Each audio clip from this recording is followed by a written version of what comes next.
Jeff Bezos, कौन नहीं जानता इस आदमी के बारे में। एक बेस्ट बिजनेसमैन जिसने अमेजोन को $1 ट्रिलियन कंपनी बनाया। इसके अलावा भी उन्होंने ब्लू ओरिजिन जैसी कंपनियों को भी $multi-billion कंपनी बनाई है। पर क्या आपको पता है कि जेफ बेजोस एक सक्सेसफुल इन्वेस्टर भी है। वे गूगल के अर्ली इन्वेस्टर थे। उन्होंने $2,50,000 1998 में इन्वेस्ट करे थे गूगल में। इसके अलावा एयरबीएनबी, ट्विटर, उबर, नेक्स्टडोर और भी पता नहीं कितनी सारी कंपनियों के वे अर्ली इन्वेस्टर रह चुके हैं। सो हाय गाइस, मेरा नाम है कपिल सोनती। स्वागत है आपका मेरे चैनल में। आज के इस वीडियो में हम बात करेंगे जेफ बेजोस और उनकी इन्वेस्टमेंट स्ट्रेटेजीज के बारे में।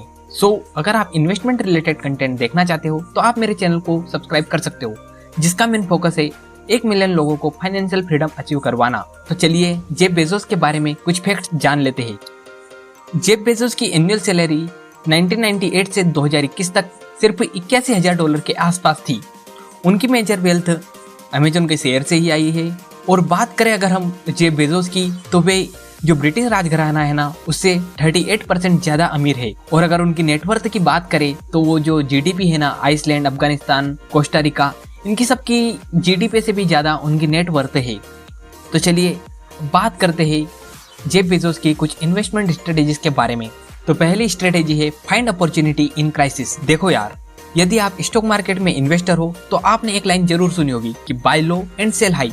और देखो, ये तभी काम करेगा जब आप किसी चीज को सस्ते में खरीदोगे। और चीजें सस्ती तभी होगी जब क्राइसिस या कहो तो रिसेशन चल रहा हो। लाइक मार्च 2020 में सेंसेक्स 28,000 पर चला गया था और आज 2022 में वही सेंसेक्स 58-59,000 के आसपास चल रहा है। और तब बहुत सारी अच्छी कंपनियां होती है ना, वो भी सस्ती मिल जाती है।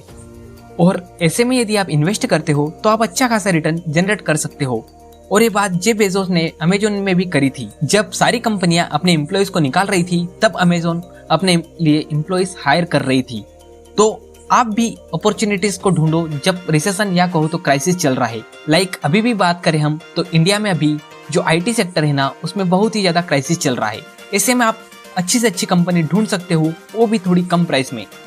सेकेंड स्ट्रेटेजी है see what the crowd thinks. Jeff Bezos यह बिलीव करते हैं कि ये बहुत ही इंपॉर्टेंट है कि पब्लिक क्या सोच रही है। और यदि आप ये जान गए तो आप उनके लिए सस्टेनेबल प्रोडक्ट ला सकते हो। और इन्वेस्टर होने के नाते जो प्रोडक्ट पसंद आ रहा है पब्लिक को, उसमें आप इन्वेस्ट करके पैसे भी कमा सकते हो। लाइक मैं आपको एग्जाम्पल देता हूँ जियो का। देखो, जब जियो आई थी ना, तब सभी को लग रहा था कि जियो एक मार्केट चेंजिंग प्रोडक्ट है। और जब 2016 में जियो लॉन्च हुई थी, तब रिलायंस के शेयर की प्राइस 500 से 600 थी। और 2017 जब स्टार्ट हुआ था ना, तब रिलायंस जियो ने 10 करोड़ से ज्यादा कस्टमर एक्वायर कर लिए थे।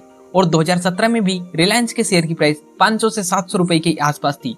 और आज 2022 में उसी शेयर की प्राइस 2600 से 2700 रुपए है।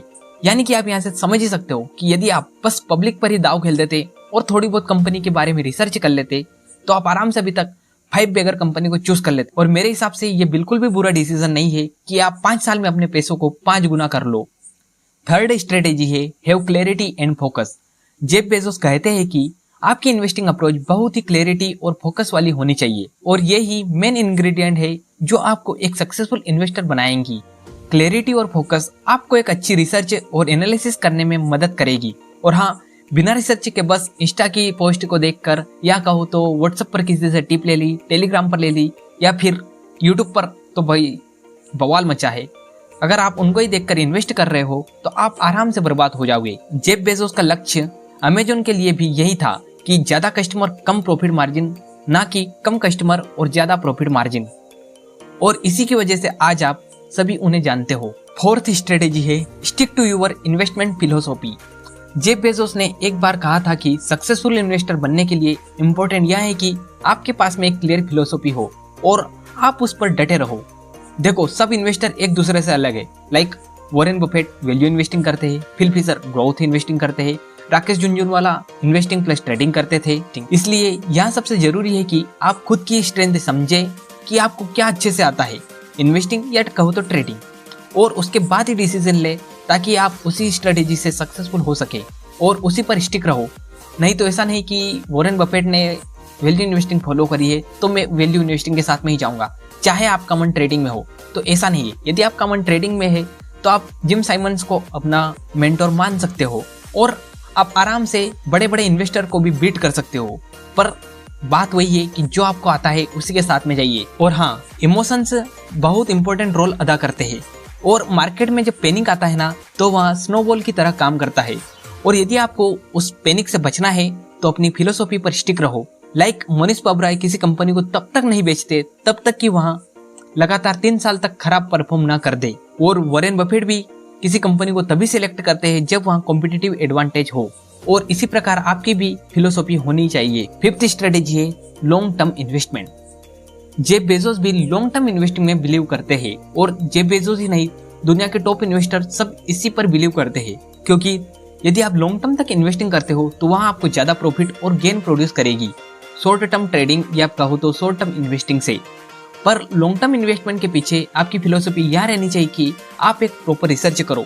ऐसा नहीं कि बस लोगों की बात में आ गए और लॉन्ग टर्म के लिए इन्वेस्ट कर दिया।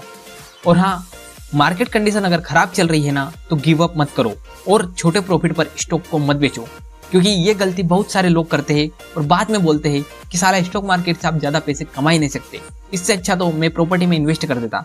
तो देखो, अब पछताओ क्या हो जब चिड़िया चुग गई खेत। इसलिए अगर लॉन्ग टर्म इन्वेस्टिंग कर रहे हो तो लॉन्ग टर्म पर ही बने रहो। सो गाइस, कंक्लूजन पार्ट में यही बताना चाहूंगा कि जेफ बेजोस सभी के लिए एक इंस्पिरेशन है जो अपनी बिजनेस और इन्वेस्टमेंट की जर्नी स्टार्ट कर रहे हैं। तो यदि मैं आपको 2 लाइफ लेसन देना चाहूँ इस वीडियो से तो एक है नेवर गिव अप और सेकेंड है टर्न क्राइसिस इनटू अपॉर्चुनिटी।